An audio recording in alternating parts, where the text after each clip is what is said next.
आता भगिनीला वाटतं छत्रपती शिवाजी महाराज जन्माला यावे, परंतु आपल्या घरामध्ये नाही, दुसऱ्याच्या घरामध्ये।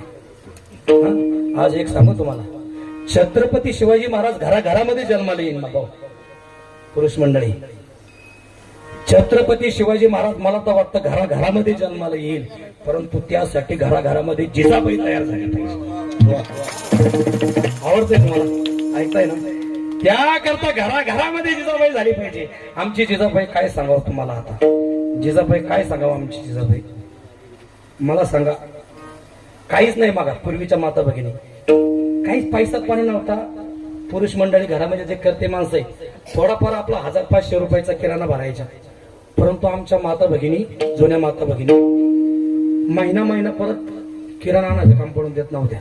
आणि एवढ्या किराणामध्ये एवढा सुंदर स्वयंपाक करायचा महाराज, खूप सुंदर करायचा। आता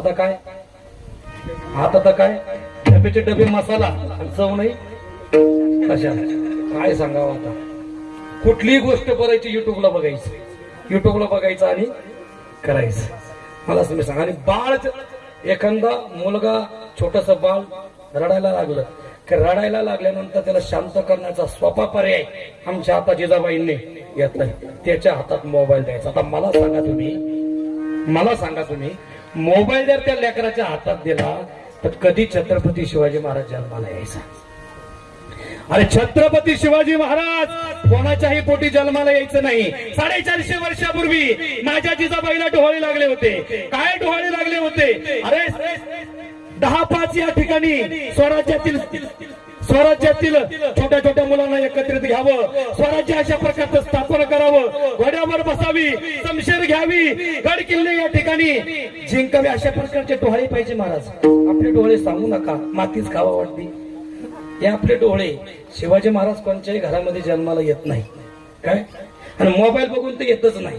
काय सांगावं त्या मोबाईलचं महाराज, एवढं वेळ लागलं। काल मी ते इंस्टाग्रामला वाचलं, एक जण रेल्वेने प्रवास करत होता आणि काहीतरी वेफरचा पोळा खात होता। वेफरचा पोळा संपल्यानंतर त्यांनी वेफरचा पोळा फेकून द्यायला पाहिजे ना, संपल्यानंतर तर पोळा फेकून द्यायचा, मोबाईलच फेकून दिला। नंतर मग अरे कुठे गेला, अरे काय बघा, एक जण तर बहादर असं आहे महाराज, मोबाईल बघत दुसऱ्याच घरात गेला।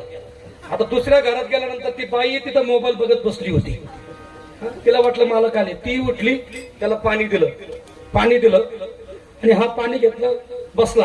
पण जो खरा होता त्या घरातला तो आला, त्यांनी तो प्रकार पाहिला, त्याला वाटलं आपला काय रॉंग नंबर लागला काय करून, तो दुसऱ्याच घरात निघून गेला। अरे काय भानगडी झाल्या। मी सांगतोय कशा पद्धतीनं मोबाईल बघून छत्रपती शिवाजी महाराज जन्माला येणार नाही।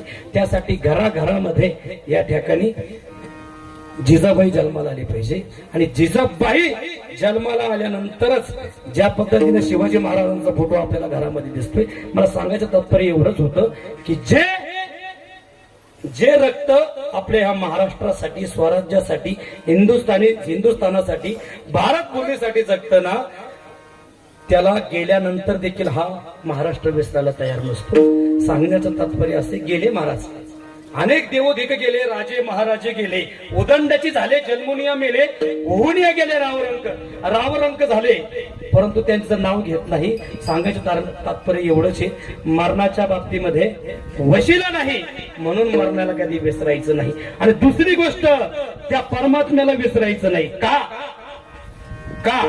कारण तो जर आपल्याला विसरला तर उद्या सकाळी कापसाचे 2 बोळे आपल्या नाकात घातल्याशिवाय आपण राहत नाही।